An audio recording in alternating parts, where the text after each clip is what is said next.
உங்ககிட்ட ஒரு 15,000 ரூபாய் காசு இருந்துச்சு அப்படின்னா, இது எப்படி வேணாலும் வந்திருக்கலாம். உங்க ஆஃபீஸ்ல குடுத்த போனஸா இருக்கட்டும், நீங்க ரொம்ப நாள் முன்னாடி குடுத்த கடன் திருப்பி வந்தது, கிஃப்ட் ஆர் சிறுக சிறுக சேர்த்து வச்ச காசு எதுவா இருந்தாலும், இந்த 15,000 ரூபாய எப்படி ப்ராப்பரா இன்வெஸ்ட் பண்ணி, ஸ்லோ அண்ட் ஸ்டடியா ரூ. 1,00,000 வரைக்கும் நீங்க இது ஈஸியா எடுத்துட்டு போலாம் அப்படிங்கிறத இந்த வீடியோல பார்க்கலாம்.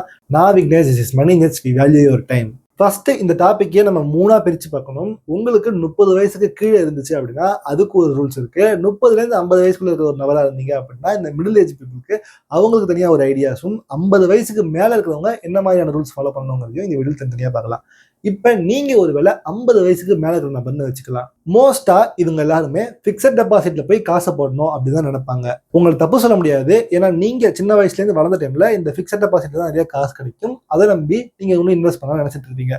ஆனா உண்மையான பிரச்சனை இங்க என்னன்னு பார்த்தோம்னா, இன்னைக்கு இருக்கிற கரண்ட் டேட்ல விலைவாசி ஏறதை விட பிக்ஸட் டெபாசிட்ல கம்மியான இன்ட்ரெஸ்ட் தான் கொடுத்துட்டு இருக்காங்க. ஸோ உங்க கண்ணுக்கு நேரம் நீங்க போட்ட 1000 ரூபாய் அப்படியே 1100 ரூபாய் ஆச்சு அப்படின்னாலும், ஆக்சுவலா அந்த ஒரு வருஷத்துல விலைவாசி எவ்வளவு தூரம் ஏறி இருக்கு அப்படின்னு பாத்தீங்கன்னா உங்களுக்கு டிஃபரன்ஸ் கிளியராகவே தெரியும். இப்போ ஒண்ணுமே வேண்டாம், நீங்க நார்மலா வாங்கக்கூடிய அரிசி, பருப்பு எல்லா விலையுமே ஏறி இருக்கு. ஆனா உங்களுடைய இன்வெஸ்ட்மெண்ட் அந்த பிக்ஸட் டெபாசிட் ஏறின வேலை பாத்தீங்க அப்படின்னா அந்த அளவுக்கு ஏறி இருக்காது பர்சன்டேஜ்ல பாத்தீங்கன்னா. அப்ப பிக்ஸட் டெபாசிட்ல உங்க காசை கொண்டு போய் போட்டு வைக்கிறது ஒரு வகையான முட்டாள்தனம் தான். ஒரு சின்ன அமௌண்ட்டை மட்டும் உங்களுடைய சேஃப்டிக்காக நீங்க வச்சுக்கலாமே தவிர, ஆக்சுவலா பிக்ஸட் டெபாசிட்ல இந்த இன்வெஸ்ட்மெண்ட் நீங்க எதுவுமே பண்ண போறது இல்லை. இன்ஸ்டன்ட் நீங்க என்ன பண்ணலாம் அப்படின்னா, இந்த காசுல 1 கிராம் ஆஃப் கோல்டு வாங்கிக்கலாங்க. இன்னைக்கு பாத்தீங்கன்னா 1 கிராமே ஒரு 11,000 ரூபாய் கிட்ட வந்துருச்சு. ஸ்டில் உங்களுக்கு கோல்டுங்கிறது ஒரு பவர் ஹவுஸ் ஆஃப் சேவிங்ஸா இருக்கும். காரணம் என்ன அப்படின்னு பாத்தீங்கன்னா, விலைவாசி ஏற ஏற கோல்டு பிரைஸும் ஏறிடும். நீங்க திருப்பி இந்த கோல்டு விற்கும்போது அன்னைக்கு ரேட்டுக்கு எந்த விலைவாசி இருக்கோ அதே அளவுக்கு வந்துடும். ஸோ அப்போ ஒரு 11,000 கோல்டு இருக்குங்கிறப்ப கிட்டத்தட்ட இப்போ 12,000 வந்துருச்சு. இது கூட நீங்க இந்த ஜிஎஸ்டி அதெல்லாம் போட்டீங்க அப்படின்னா 13,500 ரூபாய் கிட்ட சாலிடா வந்துடும். ஸோ இந்த காசுக்கு நீங்க ஜஸ்ட் 1 கிராம் கோல்டு வாங்கி வச்சுட்டு இருக்கிறது ரொம்பவே பெட்டர். ஏன்னா உங்களுக்கு எந்த தலைவலியும் இல்லை. இந்த விலை இறங்குமோ ஏறுமோ அந்த மாதிரி எந்த பிரச்சனையும் இல்லை. ஜஸ்ட் நீங்க கோல்டு வாங்கிட்டு வச்சுக்க போறீங்க. உங்களுக்கு எப்போ அர்ஜென்ட் நீட் இருக்கோ அப்போ இதை யூஸ் பண்ணிக்க போறீங்க. பாக்கி 1,500 ரூபாய் இருக்கு இல்லையா, அதை நீங்க அப்படியே வச்சுக்கோங்க. மறுபடியும் எப்போ நீங்க ஒரு 15,000 ரூபாய் சேர்த்து வைக்கிறீங்களோ இல்லை ஒரு 13,000 ரூபாய் சேர்த்து வைக்கிறீங்களோ, இந்த காசை சேர்த்து போட்டு 300 கிராம் கோல்டு வாங்குறதுக்கு யூஸ் பண்ணிக்கோங்க. ஏன்னா கண்டிப்பா சொல்றேன், உங்களுடைய வாழ்நாள் முடியறதுக்குள்ள நீங்க மோஸ்ட் கேசஸ்ல 15,000 தாண்டி கோல்டு 1 கிராம் போகிறது நீங்க பார்த்துருவீங்க. அந்த நேரத்தில் நீங்க 11,000 கோல்டு வாங்கினீங்க அப்படின்னா அது உங்களுக்கு லாபம் வாங்கவே தான் இருக்கும். ஓகே, இப்போ நம்ம முக்கியமான பார்ட், 30லேருந்து 50 வயசுக்குள்ள இருக்கிற நபரா நீங்க இருந்தீங்க அப்படின்னா உங்களுக்கு 2 ஆப்ஷன் இருக்குங்க. ஒன்னு, இந்த மாதிரி 15,000 ரூபாய் நான் அப்பப்ப சேர்த்துடுவேன். நீங்க 2 மாசம் 3 மாசம் ஏன் 6 மாசத்துக்குள்ள சேர்த்து வைக்க முடியும் அப்படின்னாலும் நீங்க ஒரு கேட்டகரி. இல்ல எனக்கு மறுபடியும் 15,000 ரூபாய் சேர்த்து வைக்கிறதுக்கு 6 மாசத்துக்கு மேல ஆகும் அப்படின்னா நீங்க வேற கேட்டகரி. நீங்க செய்ய வேண்டிய முக்கியமான விஷயம் என்ன அப்படின்னா, இந்த 15,000 ரூபாயில 10,000 ரூபாய் கொண்டு போய் ஒரு ரீசனபிளான பாண்ட்ஸ்ல இன்வெஸ்ட் பண்ணிடுறது. இன்னைக்கு நிறைய பாண்ட்ஸ் 10,000 ரூபாய்க்கே இருக்கு. அந்த மாதிரி பாண்ட்ஸ் என்னலாம் அப்படிங்கிறத பத்தி நான் ஆல்ரெடி வீடியோ போட்டிருக்கேன். அந்த வீடியோஸை இங்க லிங்க் பண்றேன், செக் பண்ணி பார்த்துக்கோங்க. ஸோ இப்போ நீங்க இந்த பாண்ட்ஸை வாங்குறது மூலமா உங்களுக்கு கேஷ் ஃப்ளோ கிடைக்க போகுது. வெறும் 100 ரூபாய் தான், மாசம் 100 ரூபாய் கிடைக்கும். இந்த 10,000 ரூபாய் போட்டீங்க அப்படின்னா ஸ்டில் அந்த 100 ரூபாயை குறைச்சி இடப்படாதீங்க. வர 100 ரூபாயை வச்சு நீங்க மாசம் ஒரு கோல்டு பீஸ் ஃப்ரீயாவே வாங்குற மாதிரி இருக்கும். ஏன்னா நீங்க ஆக்சுவலா இன்வெஸ்ட் பண்ணது பாண்ட்ஸ்ல வர வட்டிலேருந்து நீங்க கோல்டு பீஸை ஃப்ரீயா வாங்கிட்டு இருக்கீங்க. ஸோ உங்களுக்கு மறுபடியும் எவ்வளோ நாள் நீங்கள் லேட்டாக ஆனாலும் உங்களுடைய 15,000 ரூபாய் சேர்த்து வைக்கிறதுக்கு அது வரைக்கும் ஆட்டோமேட்டிக்காக நீங்கள் கோல்டு மூலமாக சேர்த்து வச்சுட்டு இருக்கீங்க உங்கள் வட்டியை இன்வெஸ்ட் பண்ணிட்டு. நான் இங்கே கோல்டுன்னு சொல்றது கோல்டு பீஸ் கரெக்டா? ஸோ இன்னைக்கு ரேட்டுக்கு கோல்டு பீஸ் ஒரு 99 ரூபாயிலேருந்து 105 ரூபாய்க்குள்ள இருக்கு. ஸோ அது இருக்கிற வரைக்கும் நீங்கள் ஆட் பண்ணுங்க. 120 ரூபா வரைக்கும் போச்சுன்னா கூட பிரச்சனை இல்லை. மாசம் 20 ரூபாய் நீங்கள் எக்ஸ்ட்ரா போட்டு வந்த 100 ரூபாயில ஆட் பண்ணி நீங்கள் இந்த கோல்டு பீஸை வாங்கிட்டு இருங்க. இதுக்கு மேலே வாங்க வேண்டியனாலும் தாராளமாக வாங்கலாம். இதை தவிர பாக்கி 5,000 ரூபாய் இருக்கும்ல, அந்த 5,000 ரூபாயை நிஃப்டி 50 இண்டெக்ஸ் ஃபண்ட்ல நீங்க இன்வெஸ்ட் பண்ணி வைக்கலாம்.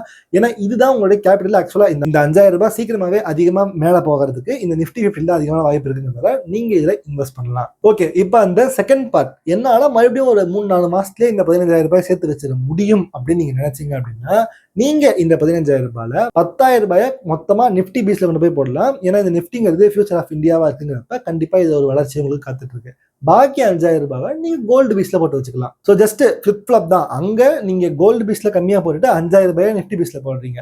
இங்க நிஃப்டி பீஸ்ல 10,000 ரூபாய் போட்டு 5,000 ரூபாய் கோல்டு பீஸ்ல போடுறீங்க. அவ்வளவுதான் வித்தியாசம். ஆனா அங்க என்ன, நீங்க வரக்கூடிய இன்ட்ரெஸ்ட்ல 100 ரூபாய் தான் கோல்டு வாங்கிட்டு இருக்கீங்க. இங்க மொத்தமாவே 5,000 ரூபாய் கோல்டு வாங்கிட்டு 10,000 ரூபாய்க்கு நிஃப்டி பீஸ் வாங்குறீங்க.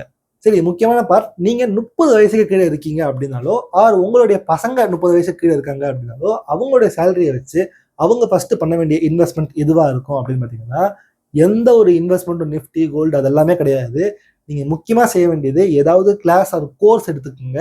உங்களுடைய கெரியரில் அதிகமாக சம்பாதிக்கிறதுக்கு என்ன மாதிரியான கோர்சஸ் இருக்கோ அதில் போய் சேருங்க. இப்போ நீங்கள் கம்ப்யூட்டர் சயின்ஸ் படிச்சுட்டு இருக்கீங்க, ஐடியில் இருக்கீங்க அப்படின்னா ஒரு பைத்தான் மாதிரியான கோர்ஸோ, இல்லை இந்த காமர்ஸ் படிச்சுட்டு பேங்க் மேன இடத்துல ஒர்க் பண்ணிருக்கீங்க அப்படின்னா எக்ஸல் எவ்வளவோ இருக்குது, பவர் பிஏ அப்படின்னா இந்த மாதிரி கோர்ஸ் எடுத்து நீங்கள் 2 மாதம் 3 மாதம் ஆனாலும் அதுக்கு ஸ்பெண்ட் பண்ணி படிங்க. இதை தவிர இன்னும் நிறைய நல்ல விஷயங்கள்லாம் நீங்கள் ஸ்பெண்ட் பண்ணலாம். ஆக்சுவலாக ஜிம்முக்கு போகிறதுலாம் வேஸ்ட் கிடையாது. ப்ராப்பராக உங்களோட பாடியை நீங்கள் 20s and 30s வச்சுட்டு இருந்தீங்க அப்படின்னா உங்களுடைய 50s and 60s நீங்கள் ஹெல்த்தியாக இருப்பீங்க. ஸோ உங்களுக்கு ஹாஸ்பிட்டல் பில் குறையிறதுக்கு நீங்கள் இது முன்னாடியே பண்ணக்கூடிய இன்வெஸ்ட்மெண்ட் மாதிரி தான். ஸோ ஜிம்முக்கு போகிறதுலேருந்து ஏதாவது ஒரு ஸ்போர்ட்ஸ் ஆசை இருந்துச்சு அப்படின்னாலோ, ஆர் நீங்கள் எந்த வகையில் உங்களுடைய நாலேஜை இம்ப்ரூவ் பண்ணுறோமோ அதுக்கு இந்த 15,000 கண்டிப்பாக இன்வெஸ்ட் பண்ணுங்க. ஏன்னா இது உங்களுடைய லைஃப் டைமுக்கு ஃபியூச்சருக்கு ரொம்பவே ஹெல்ப்ஃபுல்லாக இருக்க போகுது. முக்கியமாக இந்த சாஃப்ட்வேர் ஸ்கில்ஸ்லாம் நீங்கள் படித்து அப்கிரேட் பண்ணி வச்சுக்கிட்டீங்க உங்கள் வேலைக்கு அப்படின்னா இந்த 15,000 நாளைக்கு நீங்கள் 50,000 60,000ன்னு சம்பளம் வாங்குறதுக்கு ஹெல்ப் பண்ணக்கூடிய ஒரு முக்கியமான ஸ்கில்லாக இருக்கும். இதுதான் எல்லாத்தோடையும் பெஸ்ட் இன்வெஸ்ட்மெண்ட்டாக இருக்கும்.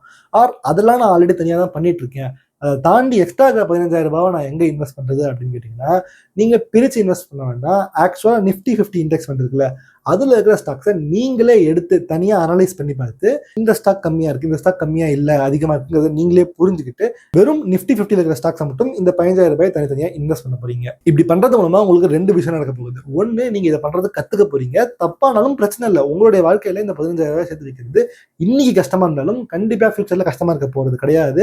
நீங்கள் 30-40 வயசு போகும்போது 15,000 நீங்கள் ஈஸியாக சேர்த்து வச்சிருவீங்க.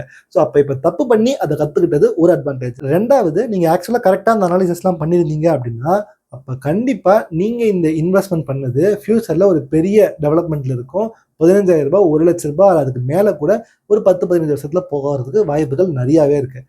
ஸோ 30க்கு கீழே இருந்தீங்க அப்படின்னா நீங்களே சொந்தமாக தேடி நீங்கள் ஃபஸ்ட்டு அந்த 50 கம்பெனிஸ்குள்ளே மட்டும் பார்த்து இன்வெஸ்ட் பண்ணுங்கள்.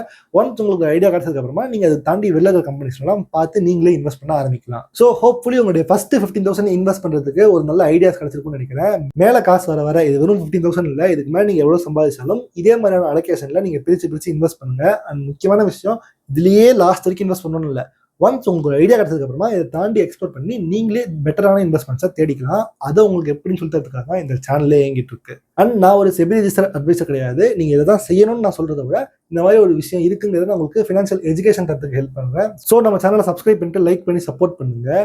இதே மாதிரி இன்வெஸ்ட்மெண்ட் பண்றதுக்கு முன்னாடி நீங்க என்னெல்லாம் செய்யணும் அப்படிங்கிறத இந்த வீடியோ சொல்லியிருக்கேன், அதை செக் பண்ணி பாருங்க. அங்கே தான் உங்களை மீட் பண்றேன். விக்னேஷ்.